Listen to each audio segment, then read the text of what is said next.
واعتصموا بحبل الله جميعا، ويساعدكم على هذا ويجعلكم على مثل الشمس أن ترجعوا لفهم السلف الصالح، وهو كما قلت لكم مبثوث بين أيديكم. وهذا تحدي لمن يعارض بهذا.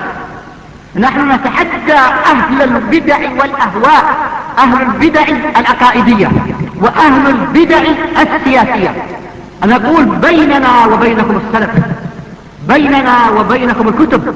كان أحمد يقول أهل البدع بيننا وبينكم الجنائز، ونحن نقول ذلك ونقول بيننا وبينكم الكتب.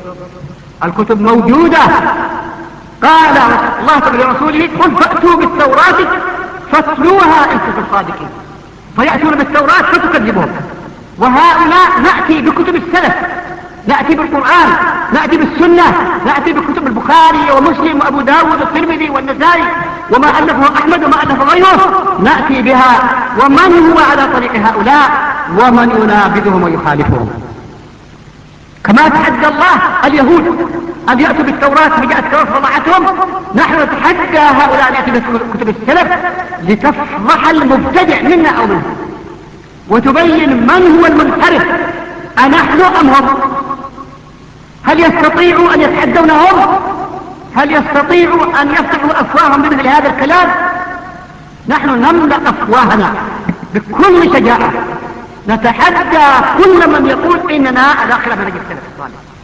نحن والله ندعو إلى منهج السلف الصالح، إلى كتاب الله وسنة رسول الله عليه الصلاة والسلام، ونحتج في عقائدنا وعبادتنا ومواقفنا من الحكام والمحكومين والجماعات والفرق على كتاب الله وعلى سنة رسول الله صلى الله عليه وسلم.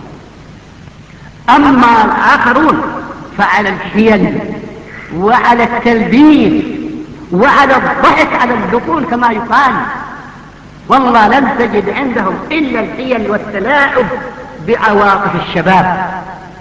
الآن لماذا تمزق الإعلانات؟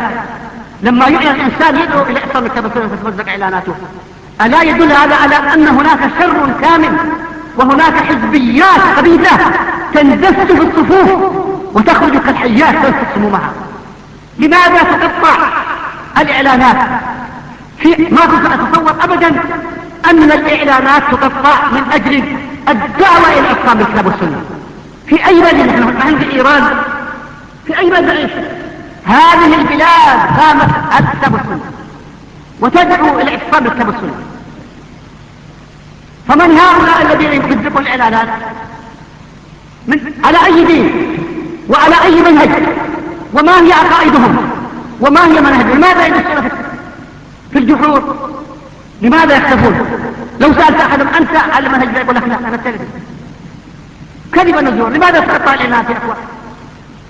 أليس هذا من أنكر المنكرات ومن أدل الدلائل على أن هناك من يعبث بعقول شبابنا؟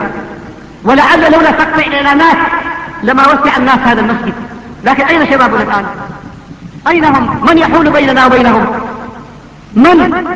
أليست دعوات جاءت تخلق بين الخرافات وفلسفات الغرب وضلالات الغرب؟ والله كتبهم تنضح بالبدع والضلالات والفلسفات الخبيثة المناهضة لدعوات الرسل الكرام عليهم الصلاة والسلام، ويطرحون هذه الفلسفات والبدع والضلالات لشبابنا على أنها هي الإسلام، وأن الدعوة السلفية ما تسوى الآن، وأن كتابات ابن تيمية لعصور مضت